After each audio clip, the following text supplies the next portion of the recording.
সুপ্রিয় শিক্ষার্থী বন্ধুরা, তোমরা কেমন আছো? যারা নবম দশম শ্রেণীতে পড়ো এবং এসএসসি পরীক্ষার্থী, তাদের জন্য আমার এই ভিডিওটি।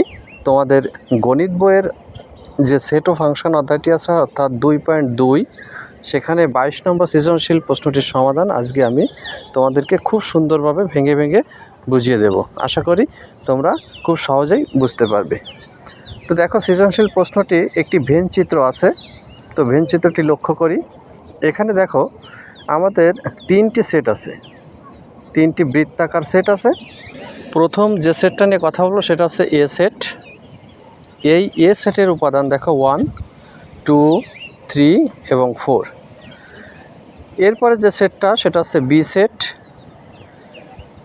এটা হচ্ছে আমাদের বি সেট। এই বি সেটের উপাদান সংখ্যা 2, 3, 5, 7। এরপর দেখো, এই যে আমি কলম দিয়ে উপর দিয়ে দাগাঙ্কিত করছি, এটা হচ্ছে সি সেট। সি সেটের উপাদান হচ্ছে 3, 5,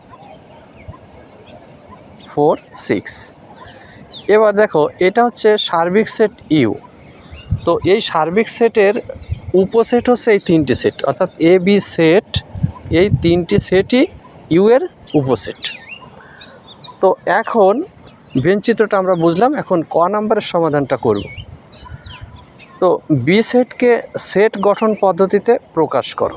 তো ভেন চিত্রে দেখো, বি যে সেটটি আছে সেটা গঠন পদ্ধতিতে প্রকাশ করতে বলছে। খ নাম্বারে বলছে উদ্দীপককে ব্যবহার করে A union B intersection C সমান A union B intersection A union C সম্পর্কটির সত্যতা যাচাই করো।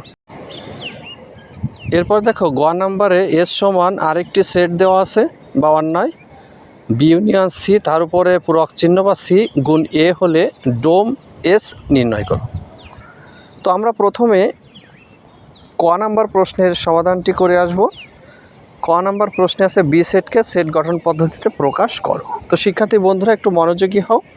দেখো, প্রথমে বি সেটটার দিকে আমরা খেয়াল করব। দেখো, এটা হচ্ছে বি সেট। বি সেটের উপাদান হচ্ছে 2, 3, 5, 7। এখন এই 2, 3, 5, 7 দেখে আমরা কি বুঝতেছি যে এখানে যে শুধু বেজোড় সংখ্যা তা কিন্তু না, কারণ 2 আছে। আবার যে শুধু জোড় সংখ্যা তাও না, 3, 5, 7 বেজোড় সংখ্যাও আছে। তাহলে জোড়ও আছে, বেজোড়ও আছে। আবার দেখো কি আছে, যে প্রথম থেকে কিন্তু শুরু নেই, যে 1 থেকে শুরু হবে তাও কিন্তু নেই। আবার 4 নেই। তাহলে আমরা স্বাভাবিক সংখ্যা বলতে পারি, কিন্তু সব স্বাভাবিক সংখ্যা আমরা যে আছে সেটা বলতে পারি না। তাহলে দেখো, এখানে 2, 3, 5, 7 এই সংখ্যাগুলো কিন্তু বিজোড়, অর্থাৎ এই তিনটে বিজোড়, কিন্তু 2 হচ্ছে কি জোড়। এখন জোড়ও বলা যাচ্ছে না, আবার শুধুমাত্র বিজোড়ও কিন্তু বলা যাচ্ছে না। তাহলে আমরা দেখো চিন্তা করে যে এই যে সংখ্যাগুলো আছে, এই সংখ্যাগুলো আসলে কোন ধরনের সংখ্যা? সংখ্যাগুলো স্বাভাবিক সংখ্যা, কিন্তু সব স্বাভাবিক সংখ্যা এখানে নেই। তাহলে আমরা এখানে বলতে পারি বি সেটের উপাদান সমূহ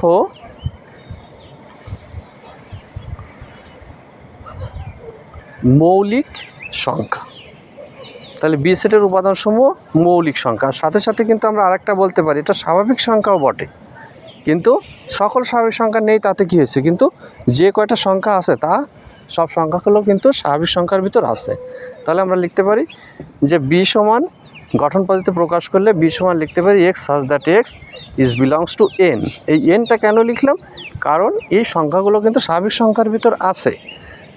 এবার আর একটা কি লিখতে পারি, যে মৌলিক সংখ্যা, যে x such that x is belongs to N, মৌলিক সংখ্যা। এবার দেখো, মৌলিক সংখ্যা কোনগুলো? 2 থেকে শুরু হয়েছে, এবং দেখো 7-এর পরে কিন্তু আর কোনো মৌলিক সংখ্যা এখানে দেওয়া নেই। 7-এর পরে পরবর্তী মৌলিক সংখ্যা কিন্তু 11।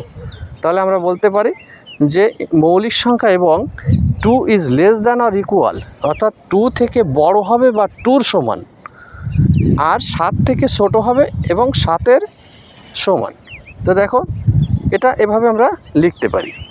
আবার কেউ যদি লেখো যে 2 থেকে বড় বা 2-র সমান, অথবা 11 থেকে ছোট ইজ লেস দ্যান 11, তাহলেও কিন্তু হবে। তো আশা করি শিক্ষার্থী বন্ধুরা তোমরা এটা বুঝতে পারছো। এই ছিল ক নাম্বারে বি সেটকে সেট গঠন পদ্ধতিতে প্রকাশ। এবার আমরা খ নাম্বার প্রশ্নের সমাধানে যাব। এখানে উদ্দীপকে যেটা দেওয়া আছে যে উদ্দীপকটা ব্যবহার করতে বলছে এবং এই বাম অংশ সমান ডান অংশ আমাদের সম্পর্কটার সত্যতা যাচাই করতে বলছে। তো প্রথমে দেখো আমরা কি করব, খ নাম্বারের যে উদ্দীপকে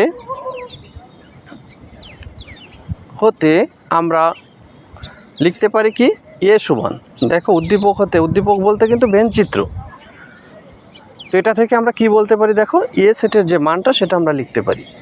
এ সেটের মান কত আছে 1 2 3 4, তো সেটাকে আমরা লিখলাম। এরপর দেখো বি সেটের মান কি দেওয়া আছে 2 3 5 7, তো সেটাকে আমরা লিখব 2 3 5 7। এরপর দেখো আমরা সি সেটের মানটাও লিখতে পারি। সি সেটের মান হচ্ছে 3 5 অথবা 3 4, ক্রম অনুসারে যদি আমি লিখতে চাই তাহলেও লিখলে হবে 3 4 5 6, এটা হচ্ছে সি সেটের মান। তো প্রথমে আমরা উদ্দীপক হতে 3টি সেটের মান আমরা লিখে ফেললাম। এবার দেখো বাম পক্ষে কী আছে, A union B intersection C. তো প্রথমে যে বি ইন্টারসেকশন সি, এই যে ব্র্যাকেটের অংশটুকু অর্থাৎ প্রথম বন্ধনীর যে অংশটুকু, এই অংশটুকের মান আমরা বের করব। তো লিখব যে এখানে বি ইন্টারসেকশন সি সমান, দেখো বি সেটের মান কত আছে 2 3 5 7, তো এটাকে আমরা লিখব, তারপর ইন্টারসেকশন চিহ্ন দিব এবং সি সেটের মানটা আছে কত আছে 3 4 5 6, 3 4 5 6। তো দেখো ইন্টারসেকশন বলতে বোঝাচ্ছে সেট। তো এভাবে যদি আমরা নির্ণয় করতে চাই, ইন্টারসেকশন করতে চাই, তাহলে যে উপাদানের ভিতরে মিল আছে শুধুমাত্র তাকে নেব। দেখো 3 এবং 5 এই দুটি উপাদানের ভিতরে, উভয় সেটের ভিতরে এই দুটি সাধারণ উপাদান আছে, তাহলে এই সাধারণ দুটি উপাদান হবে বি ইন্টারসেকশন সি এর মান। এবার আমরা পুরো অংশটুক অর্থাৎ বাম পক্ষে যে পুরো অংশটুক আছে সেটার মান বের করব, A union B intersection C. তো প্রথমে এ সেটের মানটা বসিয়ে দেব 1 2 3 4, তারপর আমরা যে বি ইন্টারসেকশন সি মান বের করছি 3 5, সেটাকে বসিয়ে দিলাম। তো এটার মাঝে দেখো সংযোগ চিহ্ন আছে, তাহলে যেহেতু সংযোগ চিহ্ন অর্থাৎ ইউনিয়ন দেওয়া, তাহলে প্রত্যেকটা উপাদানকে আমাদের নিতে হবে, অর্থাৎ 1 2 3 4 5 সব উপাদানগুলোকে নিতে হবে। দুটি সেটের ভিতর যত উপাদান আছে সব উপাদানগুলোকে আমাদের নিতে হবে। তো এই ছিল বাম পক্ষের মান। এবার চলে আসি আমরা ডান পক্ষে।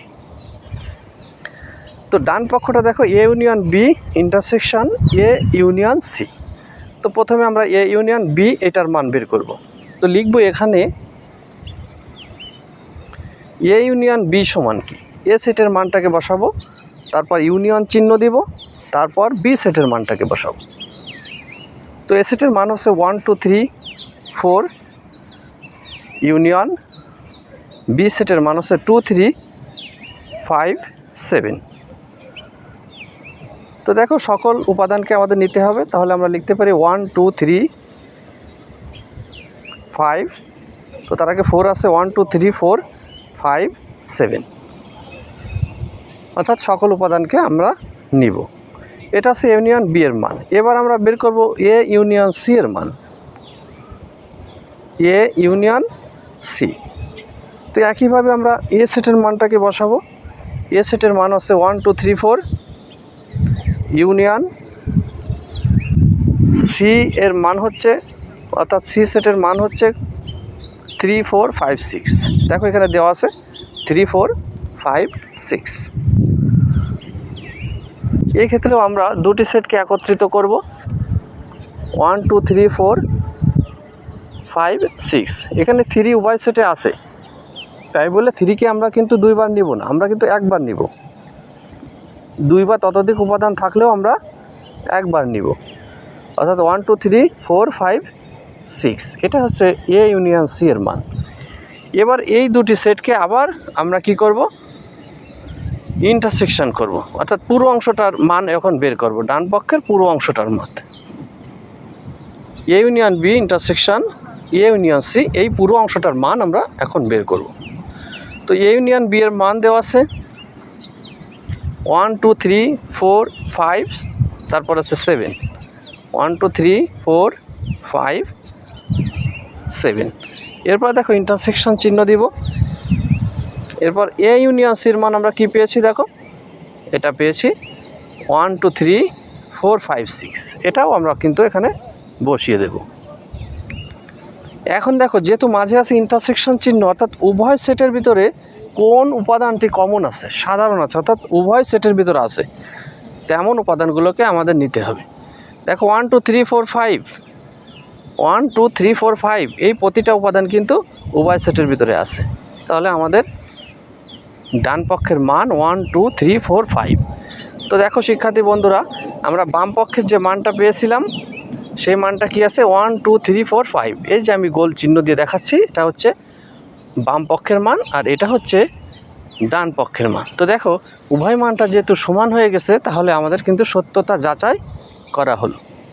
তাহলে আমরা লিখতে পারি যে বাম পক্ষ সমান ডান পক্ষ। আশা করি শিক্ষার্থী বন্ধুরা তোমরা খুব সুন্দরভাবে খুব সহজে বুঝতে পারছো। তো এরপরে আমরা পরবর্তী যে সৃজনশীল প্রশ্নটা আছে, অর্থাৎ গ নাম্বার প্রশ্ন, সেই প্রশ্নটায় চলে যাব। গ নাম্বার যে প্রশ্নটা, গ নাম্বারে আছে এস সমান বি ইউনিয়ন সি, তার উপরে পূরক চিহ্ন অর্থাৎ সি, তারপর গুণ এ হলে ডোম এস নির্ণয় করো। তো দেখো সমাধানটা আমরা করে ফেলি। গ নাম্বার, আমরা খ নাম্বার হতে দেখো কিছু তথ্য আমরা লিখতে পারি যে খ হতে পাই।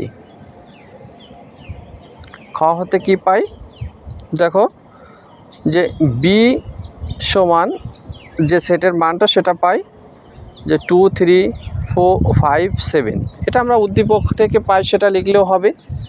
তো খ হতে যেহেতু আমরা বের করছিলাম, এই জন্য আমরা লিখছি খ হতে পাই। এবং সি সমান আরেকটি সেটের মান 3 4 5 6। এবার দেখো এ সেটের মানটাও আমরা লিখতে পারি। আবার ইউ যেটা অর্থাৎ সার্বিক সেট, দেখো আমরা বেঞ্চিত্রটা আর একটু খেয়াল করি যে সার্বিক সেট ইউ, এটার মান কি হবে, পুরো যে তিনটি সেট, এই তিনটি সেটের উপাদান সহ দেখো 8 আছে, 8 বাইরে একটা উপাদান আছে যেটা কিন্তু আমাদের ইউ সেটের মান। তাহলে 1 2 3 4 অর্থাৎ সব উপাদানগুলো নিয়ে কিন্তু আমাদের সার্বিক সেট ইউ এর মান। তো ইউ সমান আমরা লিখতে পারি 1 2 3 4, তারপর 5 লিখতে পারি, 6 7, তারপর দেখো বাইরে একটা উপাদান আছে 8। এই সব উপাদান মিলে হচ্ছে সার্বিক সেট ইউ। এর প্রতিটা উপাদান কিন্তু এ বি সি এই তিনটি সেটের ভিতর আছে। এই জন্য এ বি সি এই তিনটি সেটকে ইউ এর উপসেট বলা হয়। তো যাই হোক, আমরা প্রথমে বি ইউনিয়ন সি এটার মান বের করব। প্রথমে বি সেটের মানটা বসাবো 2 3 5 7, ইউনিয়ন সি সেটের মান হচ্ছে 3 4 5 6। তো প্রত্যেকটা উপাদানকে আমাদের নিতে হবে, একত্রিত করতে হবে। তো একত্রিত করলে আমরা পাচ্ছি 2 3 4 5 6 7, 2 3 4 5, তারপর 6 7। এই হচ্ছে বি ইউনিয়ন সি এর মান। এরপর আমরা বি ইউনিয়ন সি, তার উপরে পূরক দেওয়া আছে, পূরক চিহ্ন অর্থাৎ সি দেওয়া আছে। অনেক সময় একটা দাগ দেওয়া থাকে অথবা সি দেওয়া থাকে, এটা বলতে আমরা পূরক সেট বুঝি। তো বি ইউনিয়ন সির উপরে পূরক থাকলে ইউ থেকে বি ইউনিয়ন সিকে আমরা বাদ দেব। এটা হচ্ছে আমাদের সূত্র। তো ইউটার মান হচ্ছে 1 থেকে দেখো 8 পর্যন্ত আছে, অর্থাৎ 1 2 3 4 5 6 7, তারপর আছে 8। এরপর আমরা বাদ চিহ্ন দিব, দিয়ে B union C, B union সির মান আমরা দেখো বের করছি 2 3 4 5 6 7, 2 3 4 5 6 7। এটা হচ্ছে বি ইউনিয়ন সি এর মান। তো এই 2 3 5 4 6 7 এটা আমরা ইউ সেট থেকে বাদ দেব। তো বাদ দিলে যে সংখ্যাগুলো থাকবে সেটা হচ্ছে বি ইউনিয়ন সি পূরকের মান। তো দেখো কোন সংখ্যাগুলো থাকছে, দেখো আমি যে দাগ দিয়ে আন্ডারলাইন করে রাখছি, এই যে 2 থেকে শুরু করে 7 পর্যন্ত এই সংখ্যাগুলো সব বাদ যাচ্ছে, কিন্তু 1 এবং 8 এই সংখ্যা দুটি থেকে যাচ্ছে। তাহলে 1 8 হচ্ছে বি ইউনিয়ন সি পূরকের মান। এবার এই পূরকের যে বি ইউনিয়ন সি পূরকের মানের সাথে আমাদের কি করতে হবে, এ সেটকে গুণ করতে হবে। তাহলে দেখো 1 8 এর সঙ্গে আমরা গুণ করব এ সেটের মান। তাহলে এ সেটের মানটা দেখো কি আছে, এ সেটের মানটা হচ্ছে, আমরা এখানে লিখে রাখবো যে এ সেটের মান হচ্ছে 1 2 3 4। এটা হচ্ছে আমাদের এ সেটের মান। এই এ সেটের মানটা আমরা এখানে দিয়ে দেব এখন। তাহলে 1 2 3 4। এখন কার্টেসীয় গুণজ নিয়ম অনুযায়ী আমরা প্রথমে 1 দিয়ে এই 4টে উপাদানকে গুণ করব। 1-এর সঙ্গে 1কে গুণ করব, 1-এর সঙ্গে 2কে গুণ করব, 1-এর সঙ্গে 3কে, তারপর 1-এর সঙ্গে 4কে। এরপরে আমরা 8 দ্বারা গুণ করব। যখন 1 দিয়ে গুণ করা শেষ, এখন আমরা 8 দ্বারা গুণ করব। 8-এর সঙ্গে 1কে গুণ করলে 8 1, 8-এর সঙ্গে 2কে গুণ করলে 8 2, 8-এর সঙ্গে 3কে গুণ করলে 8 3, তারপর 8-এর সঙ্গে 4কে গুণ করলে আমরা 8 4 পাবো। 8 3, তারপর 8 4। এই হচ্ছে আমাদের কার্তেশীয় গুণজ পদ্ধতিতে গুণ করা হলো। দুই পাশে আমরা দুটো সেকেন্ড ব্র্যাকেট দেব।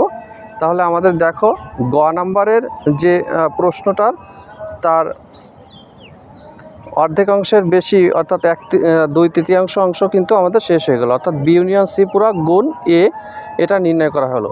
এখন এইটা থেকে আমাদের কি নির্ণয় করতে বলছে, আমাদের নির্ণয় করতে বলছে যে ডোম এস নির্ণয় করো, তাই না? ডোম এস বলতে বোঝাচ্ছে প্রতিটা জোড়ার প্রথম উপাদানগুলো, যে জোড়াগুলো আছে এর প্রথম উপাদানগুলোকে নিয়ে বলা হবে ডোম এস। এখন